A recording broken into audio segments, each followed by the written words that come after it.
ఈ రాష్ట్రంలో I'm not only first దళిత నాయకుడిని, నేను ఒక్కనే చివరి దళిత నాయకుని కాను. నాకంటే ముందు చాలామంది అద్భుతమైన నాయకులు ఉన్నారు, నా తర్వాత చాలామంది అద్భుతమైన నాయకులు ఉన్నారు. కేసీఆర్ గారిని వందల సార్లు ప్రశ్నించడం, వేల సార్లు ప్రశ్నించడం.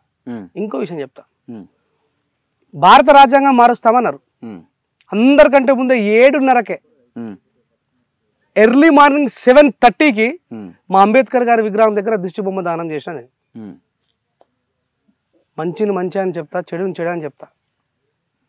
ఇప్పుడు ఆ విషయం నన్నే అడుగుతున్నావు, నాతో పాటు చాలా మంది ఉన్నారు, చాలా మంది మా పెద్ద పెద్ద నాయకులు ఉన్నారు. మరి వాళ్ళ నోట్లలో నేను ఎవరి పేరు అడగాలి? నేను నీకు తెలుసు, వాళ్ళలో దళిత నాయకులు అని చెప్పి ట్యాగ్ లైన్ వేసుకుని నేను పెద్ద నాయకుని, నేను నడిపి నాయకుని, నేను చిన్న నడిపి నాయకుని, నేను ఇంకా చిన్న నాయకుని అనుకునే వాళ్ళందరూ కూడా ప్రజలతో పాటు నన్ను కూడా మోసం చేసిండ్రు. బైర్ నరేష్ తప్పు మాట్లాడితే నన్ను బలవంతంగా దాంట్లో ఇంటర్లాప్ చేస్తే నన్ను కాపాడడంలో నా సమాజం మౌనం వహించింది. ఊకే బైర్ నరేష్ ప్రస్తావన తీసుకొస్తున్నావు కాబట్టి ఒక పని చేయన్న. ఇప్పుడు ఈ వేదికగా ఒక పని చేయను, బైరి నరేష్ కు నాకు ఎటువంటి సంబంధం లేదని నువ్వు కూడా ఎందుకంటే రేపటి నుంచి నీ మీద కూడా ఆయన మాట్లాడి దర్జాగా అప్పట్లెక్క వచ్చి స్టేజీల మీద మాట్లాడొచ్చు, నేను వేస్తే అన్న ఇంటర్వ్యూలు ఇవ్వచ్చు, ప్రతి ఒక్కరితో స్పందించవచ్చు. క్రాంతి అన్న ఇప్పటికే 100 ఫోన్లు వచ్చినాయి విగ్రహావిష్కరణకు రమ్మని. ఏ సమాజం కోసం అయితే నిరంతరం నేను పోరాడి నా మీద కేసులైనా సరే నేను అధ్యక్షను, ఆ సమాజంలో ఉన్నటువంటి నాయకులందరూ కూడా మౌనం వహించను. నేను ఆన్ కెమెరా చెప్తున్నా, బైర్ నరేష్ మాట్లాడినటువంటి వ్యంగ్యపు భాష తప్పు. ఆయనతో పాటు నన్ను బలి చేయడం కోసం ప్రయత్నం చేసిండ్రు అని చెప్తున్నా. నాకు భయపడి నేను రేపు పొద్దుల ఏదో మీటింగ్ పోతే కొడితే కొట్టకుండా చేతులు కట్టుకొని ముడుచుకొని ఏం లేను.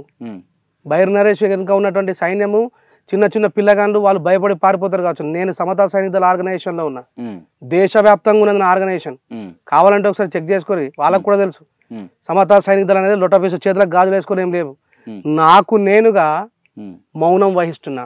నన్ను ఎవడు మౌనం వహించమని చెప్పాలి. 12 సంవత్సరాలు అంబేద్కర్ గారి కోసం పోరాటం చేసిన, అంబేద్కర్ గారి ఆశయం కోసం పోరాటం చేసిన. నా ఇంట్లో ఏ ఉద్యోగస్తుడు లేడు, నేను అంబేద్కర్ గారి రిజర్వేషన్ ఉపయోగించుకోవాలి, కానీ బ్రతుకుతున్నా, సమాజంలో గౌరవంగా బతుకుతున్నంటే ఆయన వల్ల. నా భార్యకు ఉద్యోగం లేదు, నా తండ్రికి ఉద్యోగం లేదు, నా తల్లికి ఉద్యోగం లేదు, నాకు ఉద్యోగం లేదు, మా పిల్లలకు కూడా రిజర్వేషన్ వర్తింపకుండా జనరల్గా చదివిస్తున్నా. అయినా I never forget my responsibility. 12 సంవత్సరాలు పోరాటం చేసిన, చూసిన. నా మీద సమాజం ఒక దురభిప్రాయంలో ఉన్నప్పుడు ఒక్కడంటే ఒక్కడు కూడా మాట్లాడలే, నా సంఘం తప్ప. అప్పుడే కోకున్నా. మనకేం అవసరం, మంచి పొలం ఉన్నది, తోట ఉన్నది, అద్భుతమైన పాటలు రాసుకోగలిగేటువంటి జ్ఞానం ఉన్నది, అద్భుతమైన గొంతు ఉన్నది, అద్భుతమైన గొంతు ఉన్నది. అయిపోయి నరేష్ పైన జరిగినటువంటి దాడి రాజేష్ పైన కూడా జరిగితే రాజేష్ పరిస్థితి ఏంది? రాజేష్ ఎట్లా ప్రతిఘటిస్తాడు? అది కాలం నిర్ణయిస్తుంది, మీరు కూడా చూస్తుండ్రు. అంటే ఏం చేస్తాడు ఇప్పుడు? అంటే నేను మళ్ళీ చెప్తున్నా, మాకు వందలాది మంది ఉన్నారు.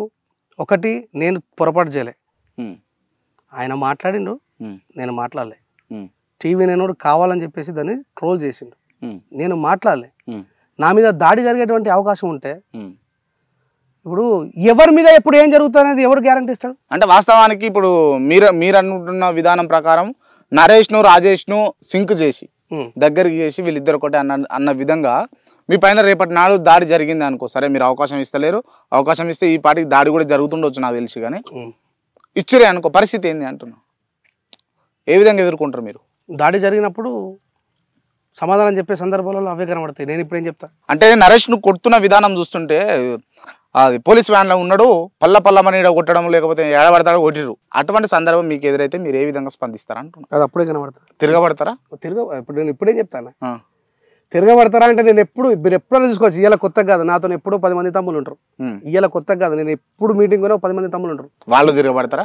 ఎవరైనా తిరగబడతాం. ఎవరైనా చేతిలో గాజులు ఎవడు కొట్టేటోడు ఎవడు అసలు? ఫస్ట్ కొట్టేటోడు ఎవడన్నా? కొట్టేటోడు ఎవడు చెప్పు నాకు. వార్నింగ్ ఇస్తున్నావా? వార్నింగ్ ఎందుకు ఇస్తా? నేను ముందే చెప్తున్నా, నేను చాలా మంచోని. సమాధానం నీకు కావాలంటే కూర్చునిపెట్టు. నేను సరస్వతి నమస్తుభ్యం అని పాడినా, దాంట్లో క్లియర్ గా ఫుల్ వీడియో వాడు ప్లే చేయాలి. సరస్వతి, నేను కామరూపిణి అంటే అర్థమైంది అని అడిగిన, దాన్ని అక్కడికి చేసి కామరూపిణి కామరూపిణి కామరూపిణి కామరూపిణి అని చెప్పి చూపించి రాజేష్ అనేటోడు సరస్వతి మాతాని కామరూపిణి అన్నాడు బ్రెచ్చగొట్టాడు. పూర్తి వీడియోలో ఏముంటది? ఒకవేళ సరస్వతి ఒక్క నిమిషం రాజేష్ అన్న, అసలు అక్కడ మిస్టేక్ ఏం జరిగింది?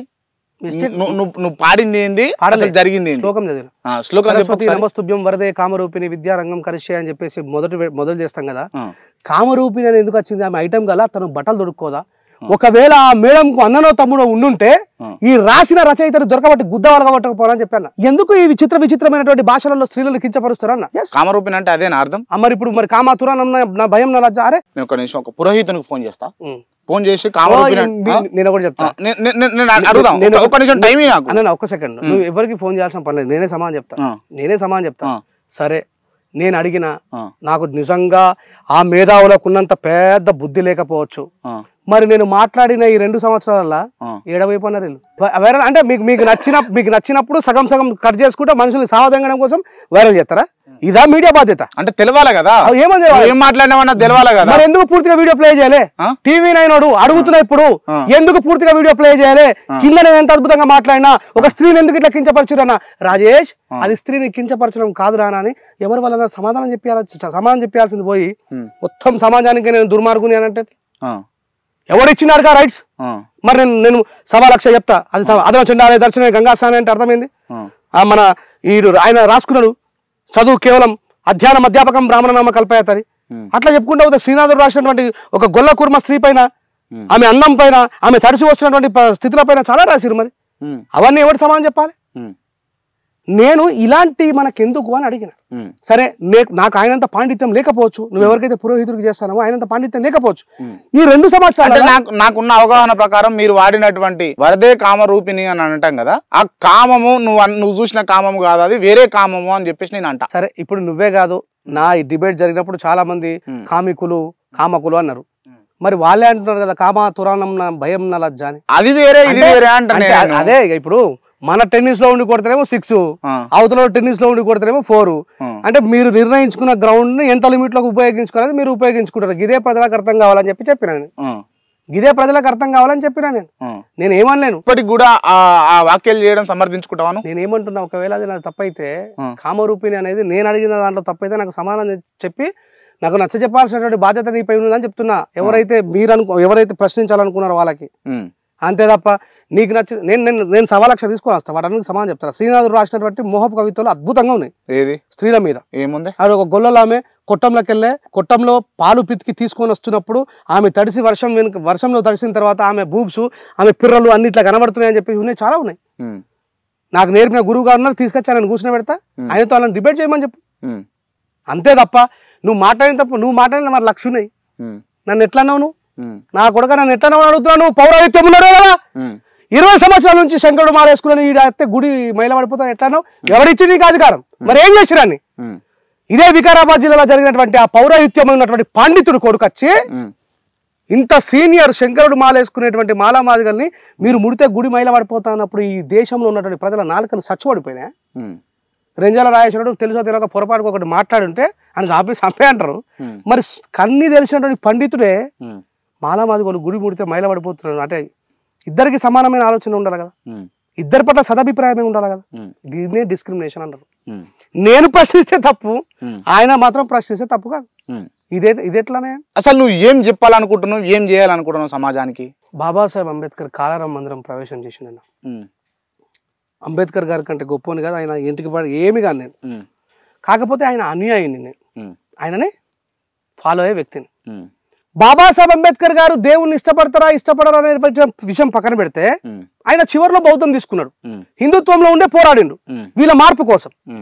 కాలారాం మందిరంలో సాక్షాత్తు డిస్క్రిమినేషన్ మీద పోరాటం చేసినటువంటి బాబాసాహెబ్ అంబేద్కర్ గారు కాలారాం మందిరం పోతే రాళ్ళ బట్టి కొట్టిర్రు. అంటే అంబేద్కర్ సమానత్వం కోసం పోయిందా లేదా?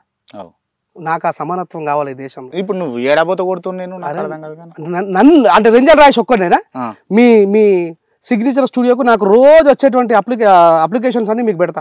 రేపటి నుంచి మీ కెమెరా ద్వారా మీ స్టూడియో ద్వారా ప్రసిద్ధం. ఎవడైనా మాలా కంపచ్చు, గొప్ప విషయం ఇది. ఇట్లా అందరు ముంగడికి వస్తే మంచిది అంటున్నా. నేను ఒక్కనే పోరాట చేస్తున్నా, వాళ్ళ అయితే మనం అందరం కలిసి ఇంకా మంచిది కదా, భారతదేశాన్ని బాగుపరుచుకుందాం. మీరు మంచి వ్యవహారంగా లేకపోతే మంచి పద్ధతిలో పోతామంటే తప్పకుండా మాట్లాడంటే. 12 సంవత్సరాల నుంచి నేను పద్ధతిగా పోలేను అని అర్థం.